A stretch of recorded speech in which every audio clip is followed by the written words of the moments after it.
வாசம் புறப்படும் பெண்ணே நான் பூ வரைந்தார். தீ வந்து விரல் சுடும் கண்ணே நான் தீ வரைந்தார்.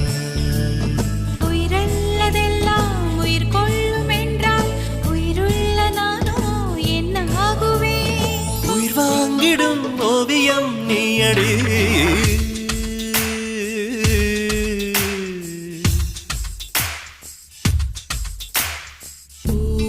வாசம் புறப்படும் பெண்ணே நான் பூ வரைந்தார். வந்து விரல் சுடும் கண்ணே நான் தீ வரைந்தார்.